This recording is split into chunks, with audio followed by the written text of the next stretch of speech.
Hello students, welcome back to the channel. आज हम cell biology का नया टॉपिक करेंगे, साइटोस्केलेटन। इसके बारे में बताएंगे, इसके अलग अलग टॉपिक्स हैं, सब टॉपिक्स हैं, उनके बारे में बताएंगे आपको। Cytoskeleton, the cytoskeleton each a cellular components that help to maintain the shape and internal organization of the cell. Cytoskeleton, cyto means cell, skeleton means skeleton, जो सेल के अंदर स्केलेटन की तरह काम करता है, that is the cytoskeleton. Cell का अपना एक कंपोनेंट्स है। जो स्केलेटन हमारी बॉडी के अंदर क्या काम करता है, शेप और इंटरनल ऑर्गेनाइजेशन बनाने का, वही काम क्या है सेल के अंदर होता है, सेल की शेप को बनाना और उसके इंटरनल ऑर्गेनाइजेशन को मेंटेन करके रखना। It also provide the mechanical support enabling the cells to carry out essential functions like cell division and movements. इसके साथ साथ क्या करता है साइटोस्केलेटन, सेल को मैकेनिकल सपोर्ट प्रोवाइड करते हैं, उसको बहुत सारे एसेंशियल फंक्शंस जो सेल के होते हैं, जैसे सेल के अंदर डिवीजन होता है उसके लिए सेल स्केलेटन जो है वो हेल्प करता है, सेल के मूवमेंट्स में हेल्प करते हैं, तो उसके लिए क्या है साइटोस्केलेटन रिक्वायर्ड होता है। The cytoskeleton is not a single component, ये अकेला कंपोनेंट नहीं होता है, इसमें और छोटे छोटे से कंपोनेंट्स होते हैं जो इकट्ठा मिलकर क्या है काम करते हैं। Cytoskeleton is present in the all type of cells, चाहे वो एनिमल की सेल हैं चाहे वो प्लांट सेल हैं, दोनों के अंदर ही क्या है साइटोस्केलेटन प्रेजेंट होता है। Just like the skeleton system of our body, the cytoskeleton is the skeleton system of the cell. जैसे हमारी बॉडी के अंदर स्केलेटन सिस्टम होता है, बोन है, मसल्स हैं, टेंडन्स हैं, जॉइंट्स हैं, लिगामेंट्स हैं, वो सारे मिलकर हमारा स्केलेटन सिस्टम बनाते हैं, ऐसे ही सेल के अंदर भी क्या है साइटोस्केलेटन काम करता है। It provide structural framework to the cell, helping it move and carry out several other activities. Cell के अंदर साइटोस्केलेटन जो होता है वो उसको एक स्ट्रक्चर फ्रेमवर्क प्रोवाइड करता है, शेप प्रोवाइड करता है, उसको मूव करवाने में हेल्प करता है, उसकी एक्टिविटीज के लिए उसमें क्या है हेल्प करता है, तो वो साइटोस्केलेटन उसमें यूज होता है।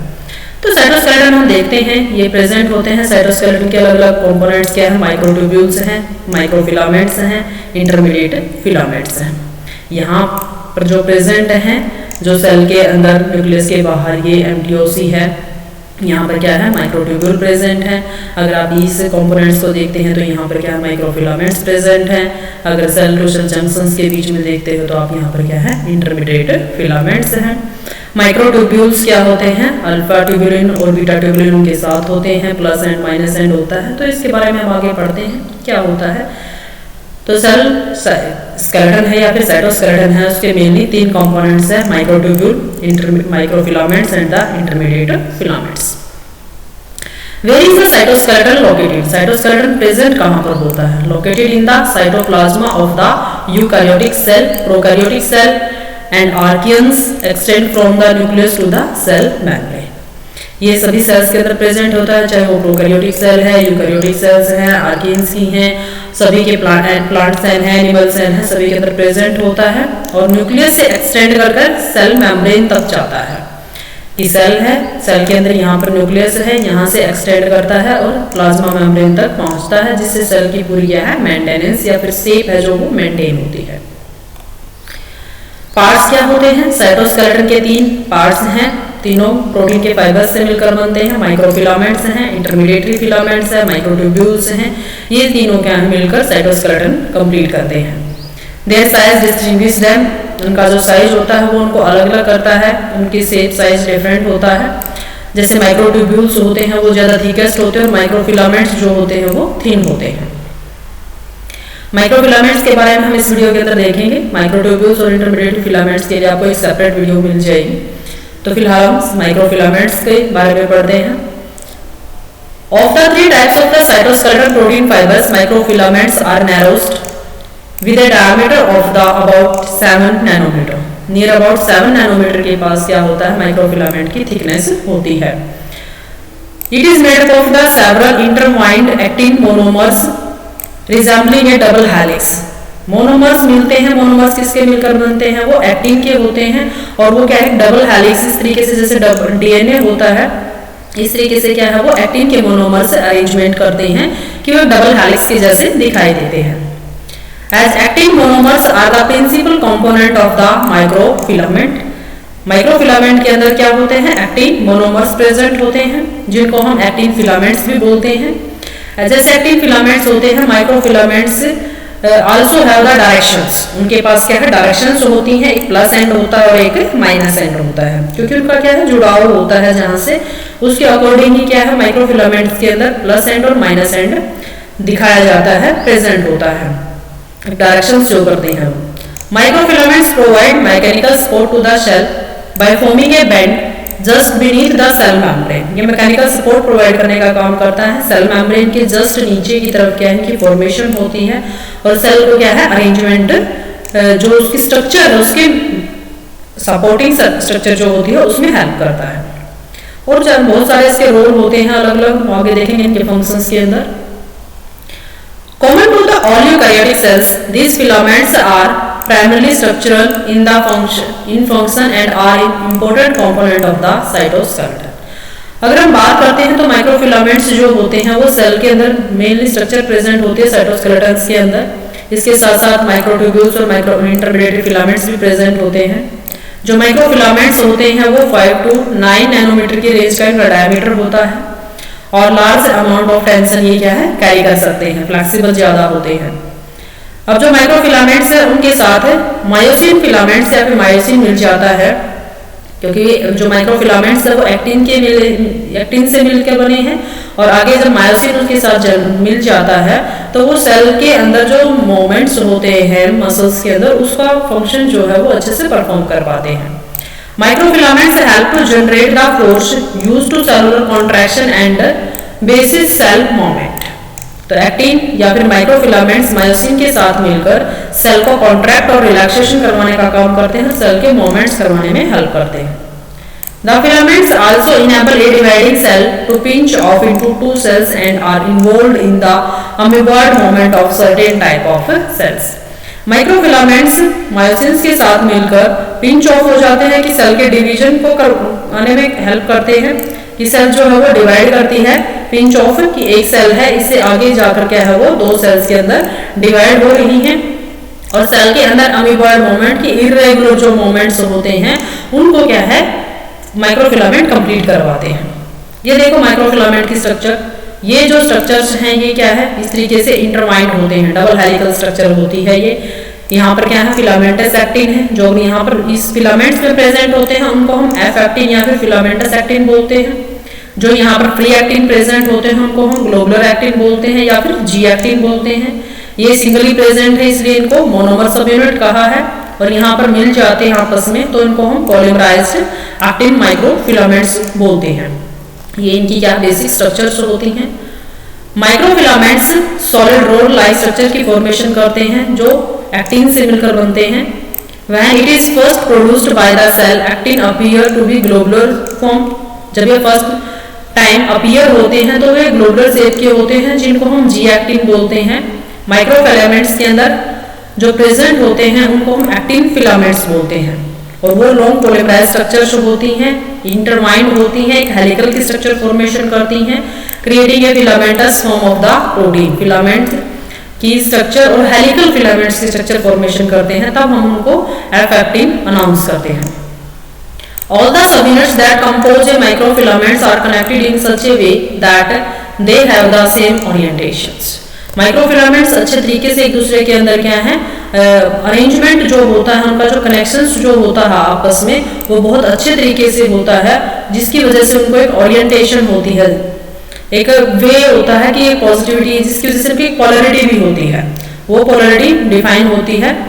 Two ends of the filaments being distinctly different, दोनों एंड्स क्या होते हैं डिफरेंट होते हैं उनके। This polarity affect the growth rate of the microfilaments. One end is the plus end the typically assembling and disassembling faster than the another that is the minus end. जो microfilaments होते हैं उनके ऊपर polarity define होती है, एक and को हम प्लस एंड बोलते हैं, दूसरे एंड को हम माइनस एंड बोलते हैं।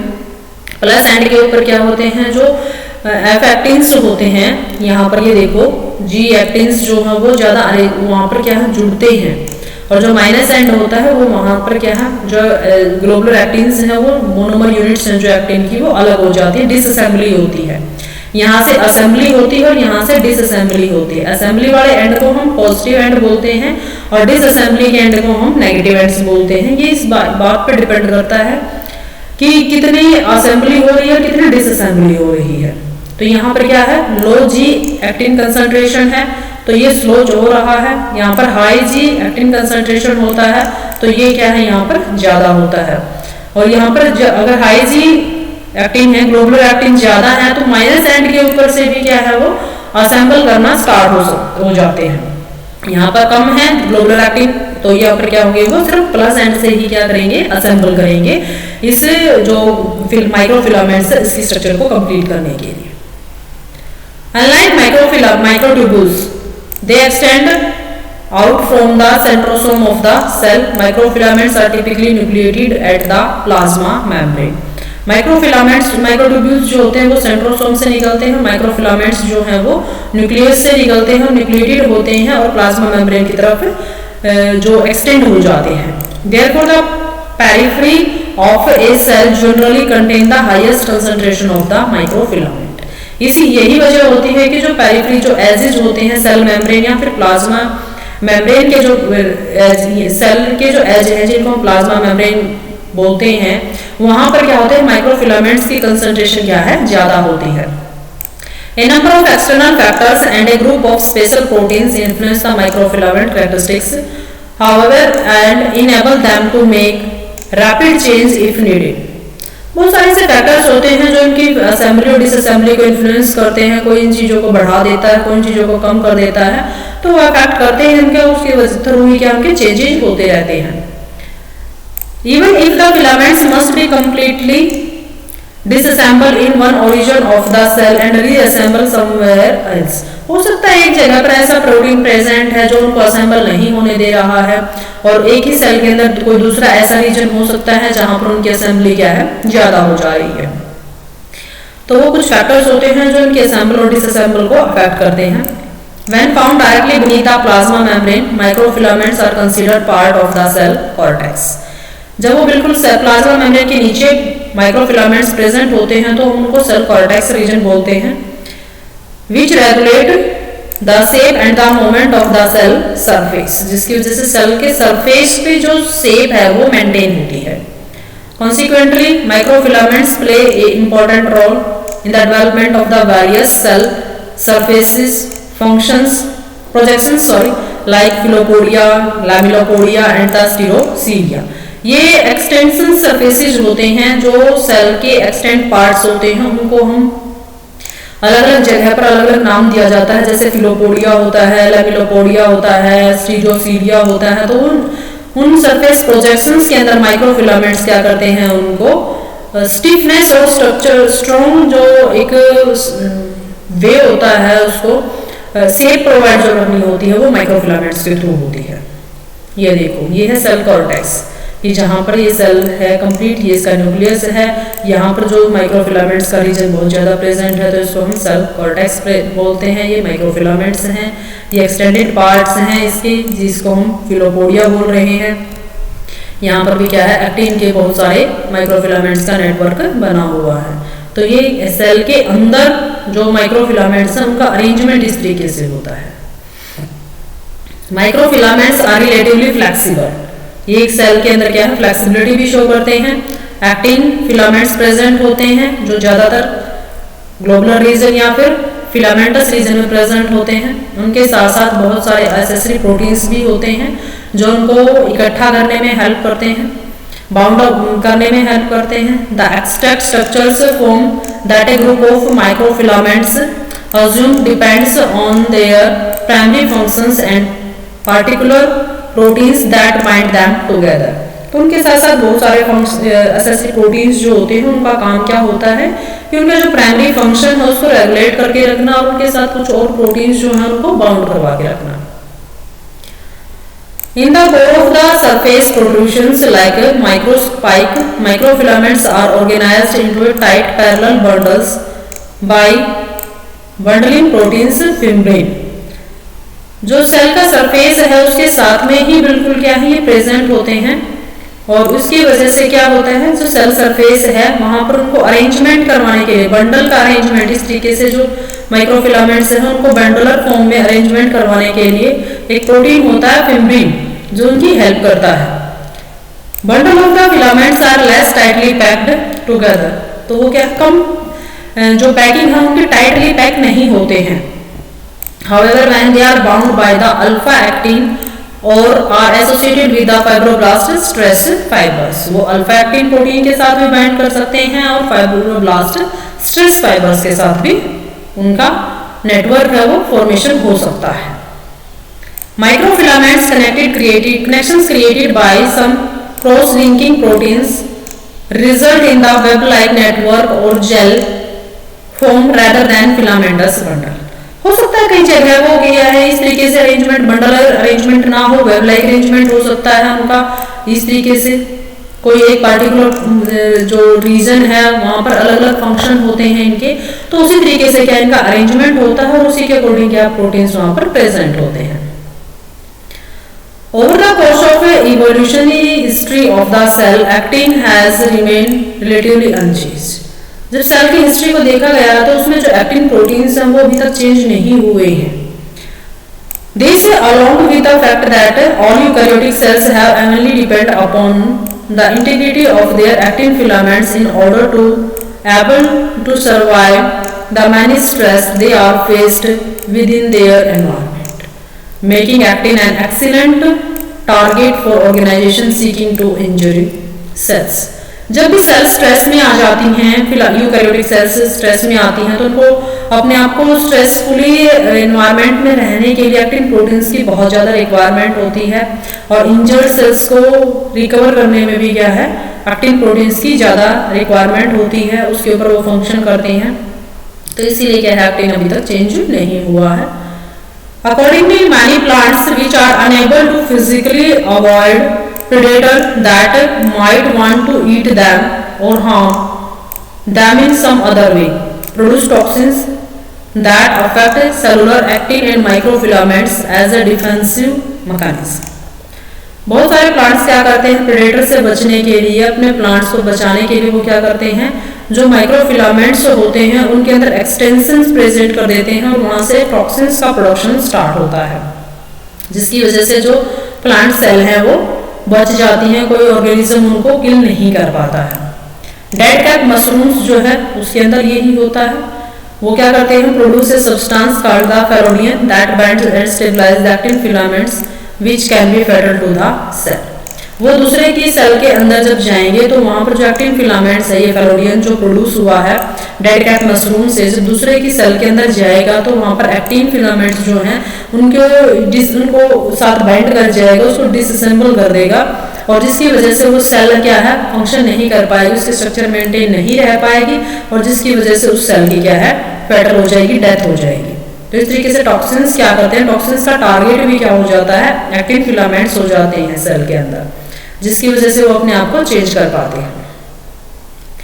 अगर हम फंक्शंस की बात करते हैं तो क्या आता है, network of filaments link to the plasma membrane by particular connectors. Proteins जो होते हैं क्या इसलिए हेल्प करते हैं, शेप के लिए और स्ट्रक्चर की फॉर्मेशन करने के लिए। सेल के अंदर जंक्शंस की फॉर्मेशन होती है, जो उसमें भी एक्टिन फिलामेंट्स जो होते हैं वो हेल्प करते हैं। ये या हम माइक्रोफिलामेंट्स की बात करें या फिर एक्टिन फिलामेंट्स की बात करें, सेल जंक्शंस में भी हेल्प करते हैं। They act as a root for the movement of a motor proteins called the myosin। Myosin के साथ मिलकर मसल्स का मूवमेंट्स जो होता है उसमें क्या है, जो माइक्रोफिलामेंट्स या फिर एक्टिन फिलामेंट्स हैं वो हेल्प करते हैं। Due to its relationship to the myosin it get involved in many cellular events that require motion.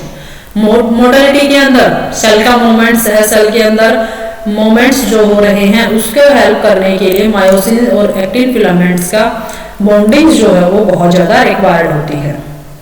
They anchor the centrosome at opposite poles of the cell during mitosis. Mitosis के duration में centrosome को दो opposite pole पर लेके जाने का काम कौन करता है, एक्टिन फिलामेंट्स। ये देखो, ये एक सेल की स्ट्रक्चर दिखाई है एपिथेलियल सेल्स की। यहाँ पर ये माइक्रोविलाइज होती हैं, एक्स्ट्रा जो कनेक्शंस होते हैं उनके बीच में ये क्या प्रेजेंट होते हैं, एक्टिन फिलामेंट्स प्रेजेंट होते हैं। ये देखो माइक्रोफिलामेंट्स हैं, जो ADP के साथ है मिलकर क्या है वहाँ पर जुड़े हुए हैं। ये प्लस एंड माइनस एंड है, यहाँ से निकल जाते हैं, ATP को यूज करते हैं और यहाँ पर क्या है प्लस एंड के ऊपर क्या है इनकी रीअसेंबलिंग होती है और माइनस एंड से क्या है डिसअसेंबली होती है। अगर आप सेल के बीच की स्ट्रक्चर यहाँ से उठाओगे तो यहाँ पर देखो माइक्रोफिलामेंट्स क्या कर रहे हैं, मायोसिन और एक्टिन फिलामेंट्स मिलकर क्या है मूवमेंट्स कर रहे हैं, सेल को इस वेसिकल को मूव करवा रहे हैं। तो सेल के अंदर सेल का के जो कंपोनेंट्स हैं उनको ट्रांसपोर्ट करवाने में भी क्या है माइक्रोफिलामेंट्स हेल्प करते हैं। सी स्ट्रक्चर के अंदर देखोगे तो ये देखो माइक्रोफिलामेंट्स की वजह से क्या है दो सेल अलग अलग हो रही हैं, सेल डिवीजन कंप्लीट हो रहा है, तो सेंट्रोसोम्स जो है दो अलग अलग पॉल्स के ऊपर प्रेजेंट होते हैं। अगर डी स्ट्रक्चर देखोगे तो ये देखो एक्स्ट्रा क्या है कि फिलोपोडिया या फिर स्यूडोपोडिया लाइक स्ट्रक्चर्स हैं, इनको इस एक्सटेंशंस को मेंटेन करने में कौन कर रहा है help microfilaments.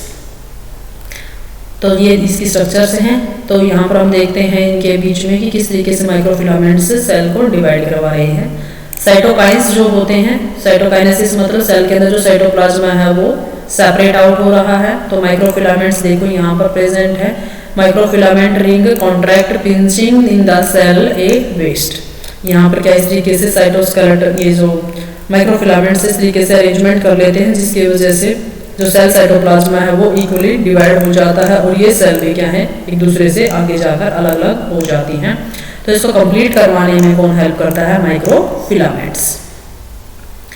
During cytokinesis a animal cell ring like composed होती है जो एक्टिन और मायोसिन से मिलकर बनती है और दोनों सेल क्या है न्यू डॉटर सेल्स के अंदर कन्वर्ट हो जाती हैं।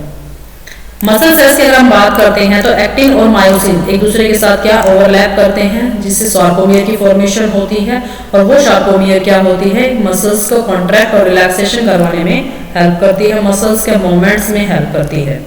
Actinin forms the contractile part of the cytoskeleton. Actinin उनके साथ मिलकर क्या साइटोस्केलेटन में कॉन्ट्रैक्टाइल फंक्शन परफॉर्म करता है।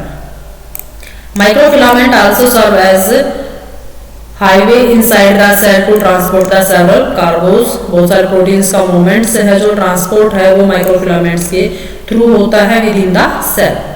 Different myosin motors help in shipping their cargoes by walking along actin filaments.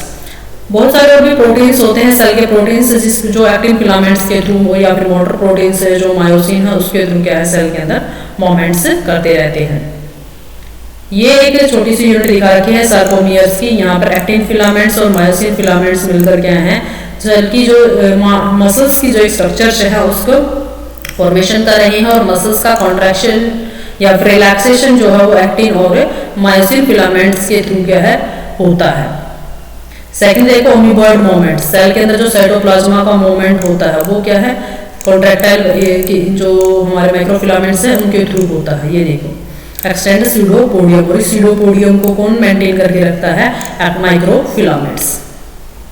Cytoplasmic streaming जो होती है प्लांट सेल्स के अंदर उसके अंदर भी क्या माइक्रोफिलामेंट्स क्या उसकी हेल्प करते हैं। ये एक्टिन फिलामेंट्स हैं जो साथ साथ में चले हुए हैं जिसके थ्रू ये जो सेल के अंदर का साइटोप्लाज्मा है उसके अंदर क्या है एक स्ट्रीमिंग मूवमेंट्स जो है वो कंप्लीट होता है।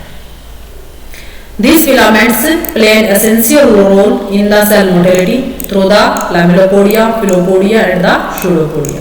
ये हमने आपको स्ट्रक्चर्स दिखाई है जैसे यहाँ पर स्यूडोपोडिया है, इसकी फॉर्मेशन में इसको मेंटेन करने के लिए एक्टिन फिलामेंट्स या फिर जो माइक्रोफिलामेंट्स हैं वो हेल्प करते हैं। तो इस तरीके के फंक्शंस में कौन है जो हमारे माइक्रोफिलामेंट्स हैं वो हेल्प करते हैं।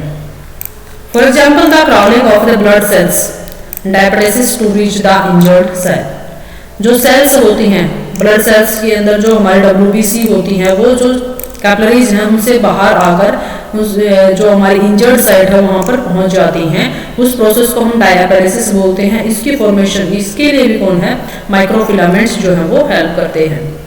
अगर आपको यहाँ से अच्छे से दिखाई भी दे रहा है तो ये देखो यहाँ पर जो इसके अंदर अमीबॉइड मूवमेंट्स हैं, ये देखो फिम्ब्रिन है, एक्टिन है, इसकी सेल स्ट्रक्चर्स की इस तरीके से की जो फॉर्मेशन है वो सब कौन कर रहा है माइक्रोफिलामेंट्स। नॉर्मल स्ट्रक्चर ये प्रेजेंट थी इसकी, बाद में जाकर क्या है ये चेंज हुआ है। इस तरीके के जो अरेंजमेंट हैं इनको कौन माइक्रोफिलामेंट्स जो है मेंटेन करके रखते हैं। तो इस तरीके से ये क्या है इसकी स्ट्रक्चर है, फंक्शन थे माइक्रोफिलामेंट्स के कम्प्लीटली इंटरमीडिएटरी फिलामेंट्स और माइक्रोट्यूब्यूल्स की वीडियो आपको बाद में मिल जाएगी। थैंक यू स्टूडेंट्स, जिन्होंने अभी तक चैनल को सब्सक्राइब नहीं किया है वो चैनल को सब्सक्राइब कर लें। किसी को कोई भी डाउट है तो वो अपनी कमेंट बॉक्स में बता दे, आपको आंसर बिल्कुल किए जाएंगे।